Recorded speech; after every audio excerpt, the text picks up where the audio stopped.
आप सबको जय मसीह की। प्रभु आप सबको बहुत बहुत आशीष दे। आज का दिन यहोवा ने बनाया, हम इसमें आनंदित हो और प्रभु आपको आनंदित रखे मेरे प्रिय इस पूरे महीने और आज के दिन भी। प्रभु आपकी ज़रूरतें पूरी करे, कोई कमी घटी आपके जीवन घराने परिवार में ना होने पाए और प्रभु अपनी महान गवाहियों के आने वाले दिनों में आपको तैयार करे। आज जो है लूका 20 अध्याय मेरे प्रियो और आज 3 तारीख है। यहाँ पे लिखा है यीशु के अधिकार पर प्रश्न। एक दिन ऐसा हुआ कि जब वह मंदिर में लोगों को उपदेश दे रहा था और सुसमाचार सुना रहा था तो प्रधान याजक और शास्त्री पुरनियों के साथ पास आकर खड़े हुए और कहने लगे, हमें बता तू इन कामों को किस अधिकार से करता है और वो कौन है जिसने तुझे ये अधिकार दिया है। उसने उनको उत्तर दिया, मैं भी तुमसे एक बात पूछता हूँ, मुझे बताओ यूहन्ना का बपतिस्मा स्व की ओर से था या मनुष्य की ओर से था। तब वे आपस में कहने लगे, यदि हम कहें स्व की ओर से तो वो कहेगा फिर तुमने उसकी प्रतीति क्यों न की, और यदि हम कहें मनुष्य की ओर से तो सब लोग हम पर पथवा करेंगे क्योंकि वे सचमुच जानते हैं कि यूहन्ना भविष्यवक्ता था। अतः उन्होंने उत्तर दिया, हम नहीं जानते कि यह किसकी ओर से था। यीशु ने उनसे कहा, तो मैं भी तुमको नहीं बताता कि मैं ये काम किस अधिकार से करता हूँ। दुष्ट किसानों का दृष्टांत। तब वो लोगों से ये दृष्टांत कहने लगा, किसी मनुष्य ने दाख की बारी लगाई और किसानों को कटेगा दे दिया और बहुत दिनों के लिए परदेश चला गया। जब समय आया तो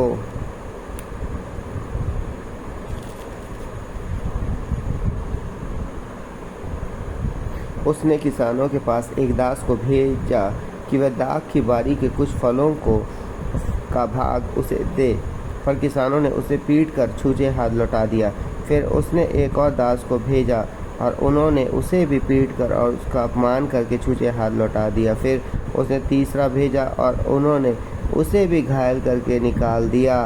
तब दाख की बारी के स्वामी ने कहा, मैं क्या करूं? मैं अपने प्रिय पुत्र को भेजूंगा, संभव है वह उसका आदर करें। जब किसानों ने उसे देखा तो आपस में विचार करने लगे, यह तो वारिस है, आओ हम इसे मार डालें और मिरास हमारी हो जाए।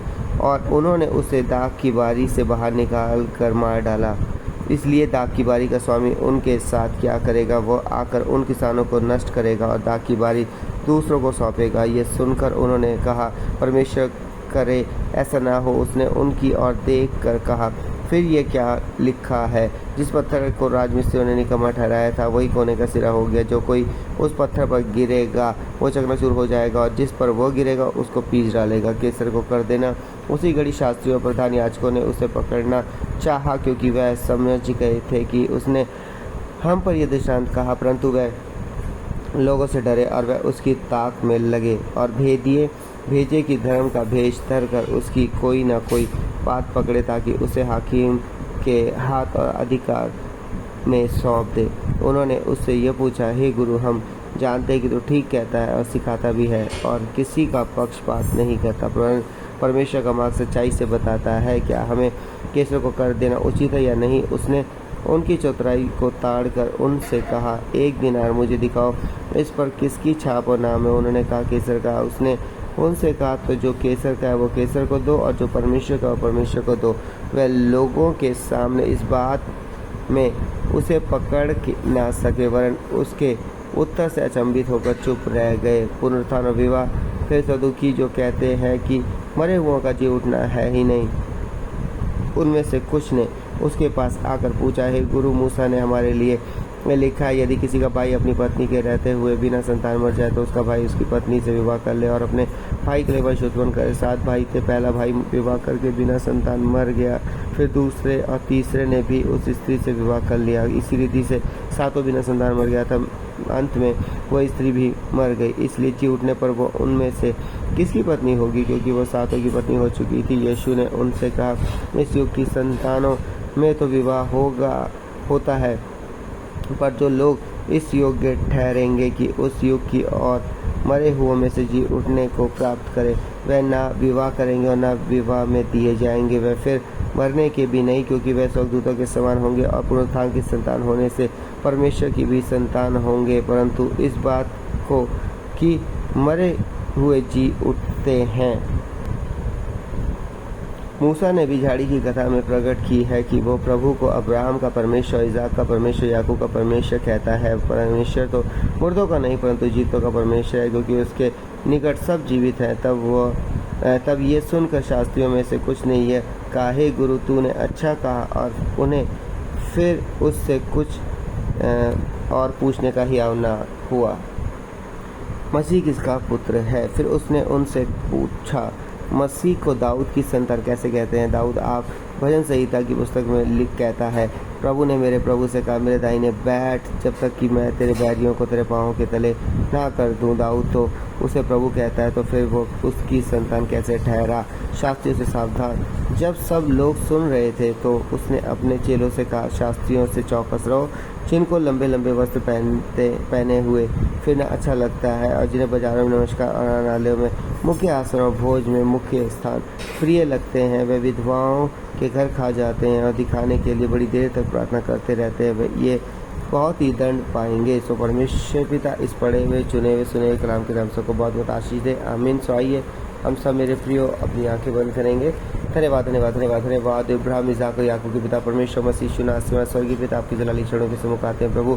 विशेषकर शुक्रिया करते हैं कि आपने हम सबको रात में मिट्टी सुलाया, प्रातःकाल की रोशनी दिखाई और ये मौका दिया कि भोर के समय में आपकी हज़ूरी में बैठ सके प्रभु। आज जितने प्रभु जी आपके बेटे बेटी प्रभु जी आपकी हज़ूरी में इन वचनों को सुन रहे हैं, बहुत बहुत आशीषित करें, और ये महीना उनके लिए आनंद और आशीषित होने पाए प्रभु। हर एक जो दुखी निराश है उसके जीवन से दुख और निराशा को दूर करे। हाँ प्रभु जी, जो व्याकुल है उनके व्याकुल मन को शांत करे, होली स्पिरिट गोस्ट फायर के थ्रू प्रभु, क्योंकि रोमियो 8:9 में, पहला कोरिन्थियों 3:16 में लिखा है, परमेश्वर का आत्मा जो तुम्हें वास करता है। हाँ प्रभु, आपका आत्मा जिनमें वास करता है, आत्मा इनको उत्साहित और आनंदित करे, हर एक कष्ट और निराशा और परेशानी को दूर करे प्रभु। अगर कोई बीमार है, स्वस्थ होने भी छू ले यीशु मसीह के नाम से, यीशु नासरी के नाम से पिता पूरी तरह से स्वस्थ तंदुरुस्त करें, होली स्पिरिट गोस्ट फायर के थ्रू, यीशु नाम यीशु नाम यीशु नाम, पिता पुत्र पवित्र आत्मा की हज़ूरी के द्वारा प्रभु छू लो प्रभु। आज अगर किसी का जन्मदिन, शादी की सालगिरह, उन सबको भी बहुत बहुत आशीषित करे। आज जरमैया सैमुअल का जन्मदिन है प्रभु, मेरे बेटे जरमैया को आशीषित करे, स्वस्थ तंदुरुस्त रखे प्रभु, और ये प्रभु जी साल उसके लिए आनंदित आशीषित हो, पढ़ने की बुद्धि ज्ञान से परिपूर्ण करे प्रभु जी, अपने अलग अलग वरदान और फलों के योग्य बनाए प्रभु, ताकि वो बेटा आपकी महिमा के लिए अच्छी आराधना करने वाला, अच्छी रीति से बजाने वाला हो सके। कैसी हो प्रभु? हाँ प्रभु जी, अच्छा प्रभु जी, आपके वचनों को बांटने वाला हो सके प्रभु, अद्भुत बदलाव के साथ एक नई आशीष के लिए उसे तैयार करे प्रभु उसके इस जन्मदिन में प्रभु। और अगर किसी का जन्मदिन, शादी की सालगिरह, उन सबको बहुत बहुत आशीषित करे प्रभु। हाँ प्रभु जी, धन्यवाद करते हैं कि आपने संभालते आशीषित करते हैं प्रभु। हाँ प्रभु, हर एक पति पत्नी के बीच का प्रेम बना रहे, हर एक जवान बेटे बेटी को संभाले, स्वस्थ तंदुरुस्त करे प्रभु, स्वस्थ तंदुरुस्त रखे प्रभु, और हर एक जवान अपनी जवानी की तरफ से जहाँ को स्मरण रखे प्रभु, यीशु नाम यीशु नाम यीशु नाम प्रभु।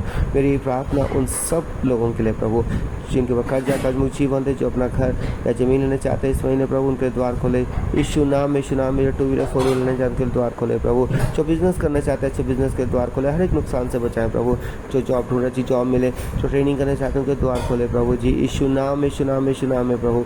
मेरी विनती यही प्रार्थना है प्रभु, आप उन्हें सफलता दें, उन जवान बेटे बेटियों को, हर एक दुष्ट के बुरे विचार को दूर करें, और प्रभु हर एक पति पत्नी जवान बेटे बेटी प्रभु आपकी हज़ूरी में समर्पित रहने पाए प्रभु जी, और इन दिनों आप उन्हें संभालें और पवित्रता का जीवन दे, इच्छा पास से बचाए, गलत फैसले गलत छूने देखने सुनने से बचाए प्रभु, यीशु के नाम से। होली स्पिरिट गोस्ट फायर के थ्रू आपका आत्मा जो निवास करता हो, आत्मा उनकी सहायता करे, मदद करे प्रभु।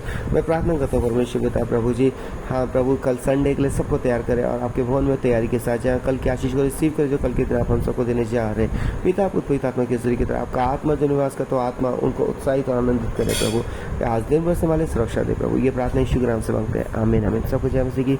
कल संडे है, पहला संडे, प्रभु भोज की मेज लगेगी, आप जरूर से चर्च जाएं, और प्रभु आपको बहुत बहुत आशीष देंगे, और ये महीना आपके लिए आनंदित और आशीषित होने पाए।